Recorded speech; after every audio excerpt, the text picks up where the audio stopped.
One Sunday afternoon, I was in church waiting for one of the instrumentalists. He had recently discovered a new business opportunity, and since he noticed that I was also on the platform, after being added to the WhatsApp group, he wanted to ask me more questions about it.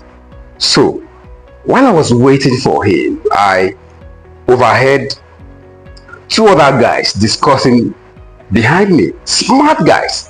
You could tell from their discussions. They were talking about the jobs, their salary, the economy, the new tax laws, generally everything, including, of course, women. But what mostly stood out to me in that conversation was what one of them said. He was like, man, I don't even care about being a billionaire. I just want financial freedom. So the other guy, I guess not knowing what else to say, he just sighed deeply. You could tell that he too was also exhausted. So while I was just scrolling through my phone, I wanted to turn over and ask, okay, that's cool. If when you say financial freedom, what exactly does that mean to you? Is it in dollars? Is it in naira? And what time would you like to achieve it? And through which vehicle? But I wasn't about to intrude on their personal conversation, so I maintained my personal space. However, if I had asked, I believe that could have been the end of the conversation. How did I know? Because for most people, financial freedom isn't a goal they set to achieve. It's more like a wish, a dream, a fantasy. Because in the first place, they don't even believe that they can achieve it. They don't even believe that it is within their reach. Most of the time when we want to disguise our financial dissatisfaction, we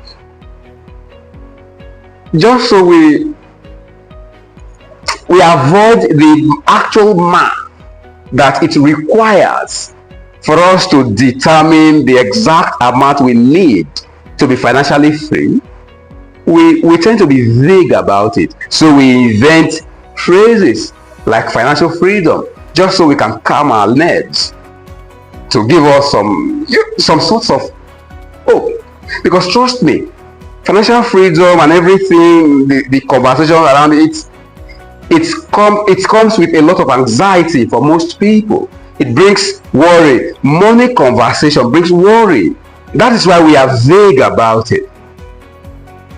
But this vagueness is the exact reason why many of us who want it may never have it. Let's talk about why your brain is lying to you about what you truly want.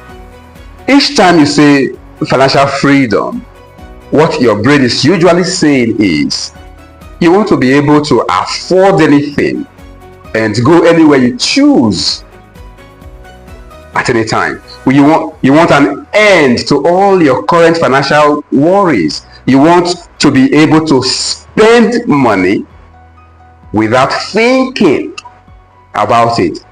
But if you pause and truly observe these patterns of thoughts, these ways of thinking, you will notice that what you're actually saying is you don't want financial pressures. If you truly want to know the truth, examine this desire, your desire for financial freedom, diligently down to its core.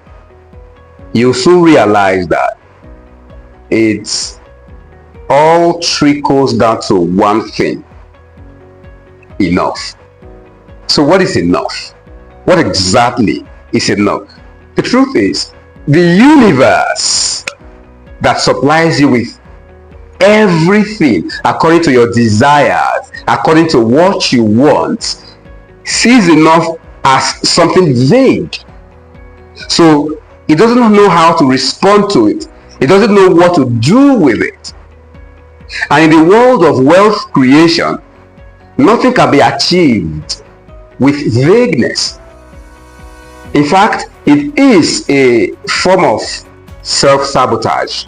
Think about it this way. Let's say you want to build a house and you meet a builder and say, I want you to build me a house. I want you to build me a very big house, beautiful house.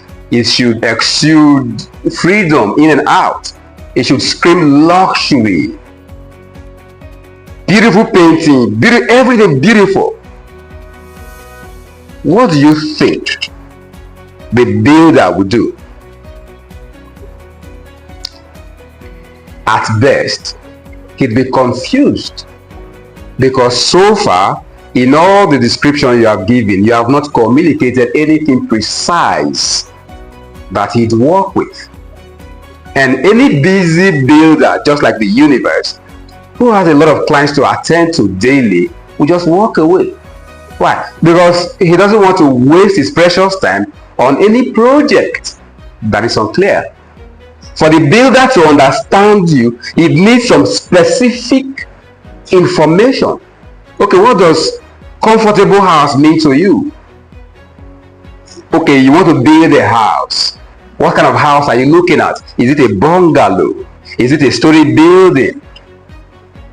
Which area of town would make you feel that you have arrived in a financial success sense? Do you have a blueprint? What is your budget?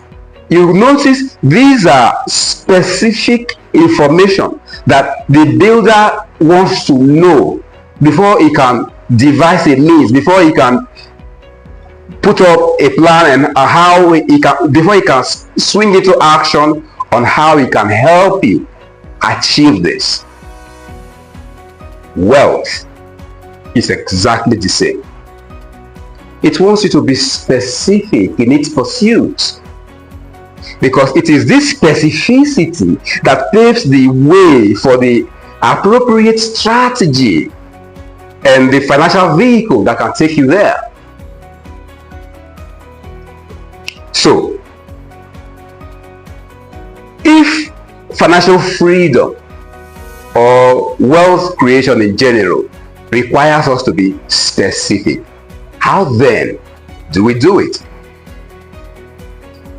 The first place to start is an actual number. When you say financial freedom, what kind of lifestyle do you see yourself living? And what is the exact number, the exact amount of cash that can deliver that to you?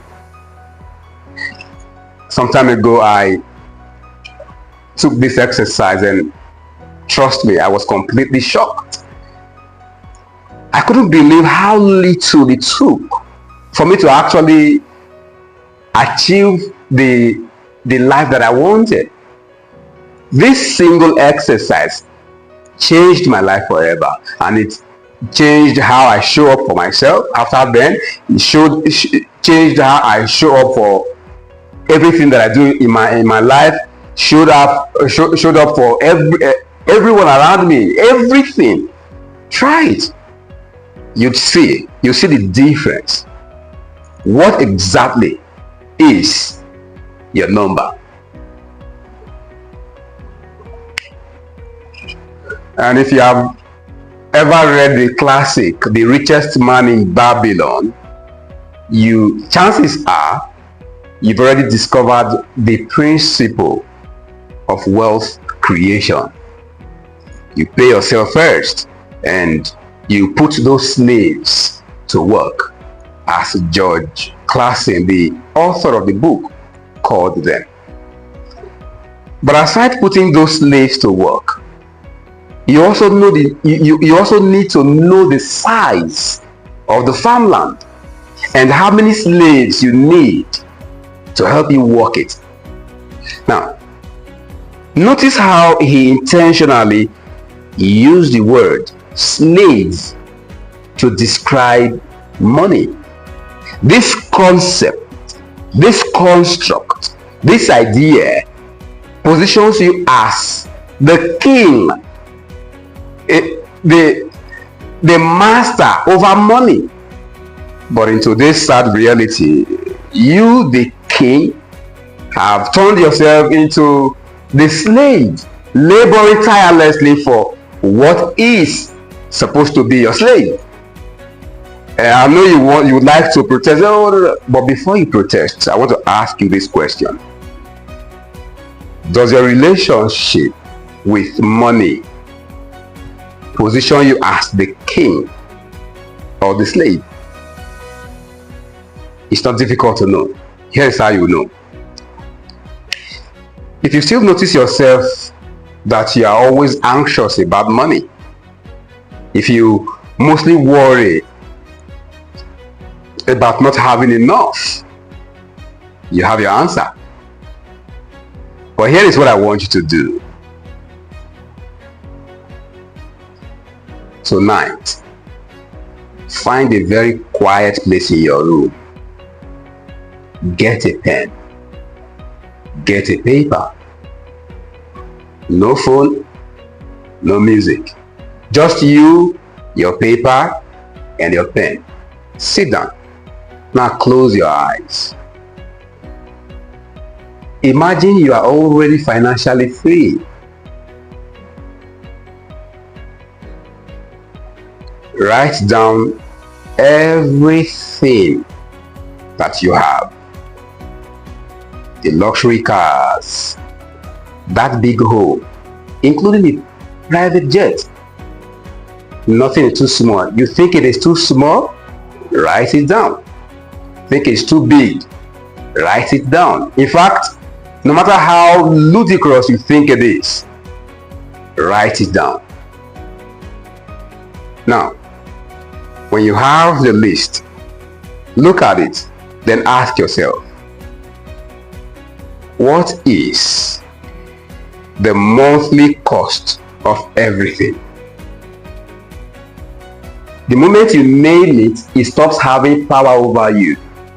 And a creative way of making it happen, a creative way of achieving it suddenly appears.